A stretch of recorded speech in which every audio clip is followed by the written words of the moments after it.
Aksi brutal sejumlah pemuda ngamuk di Cafe Porvis, Ambon.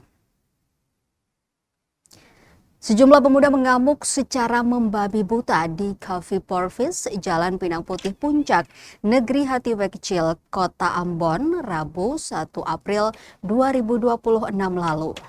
Aksi brutal yang terjadi sekitar pukul 3:14 dini hari waktu Indonesia Timur terekam melalui CCTV coffee shop yang identik dengan tempat tongkrongan anak skena itu. Video itu kemudian disebarluaskan melalui berbagai platform media sosial. Dalam video tersebut, tampak sekitar 10 pemuda mendatangi Cafe Porvis dan sempat menanyakan nama seseorang.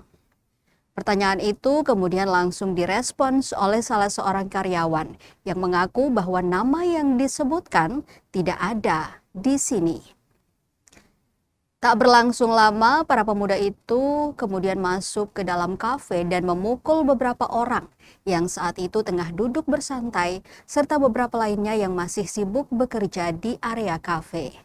Aksi pengerusakan fasilitas kafe juga terekam jelas. Kursi dan meja dibanting.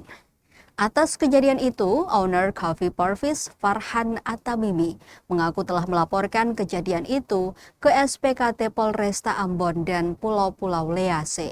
Atamimi bahkan mengaku mengenali salah satu pelaku yang merupakan anak dari kerabatnya sendiri.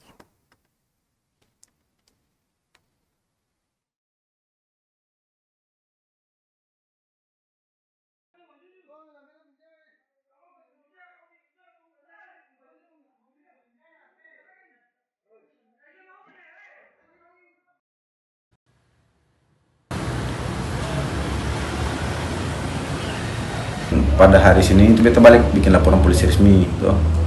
Alhamdulillah di Polres beta sudah diperiksa, minta keterangan dengan beta karyawan satu yang korban penganiayaan. Beta kenal beberapa pelaku dari situ. Hari pertama tuh beta sudah, bahkan beta sebagai korban sudah ke rumah mereka. Beta bilang, beta jamin sih nggak ada apa lanjut yang penting dong datang di Polres toh. Cuma sampai hari yang ditentukan dong saya datang, nggak ada niat baik lah.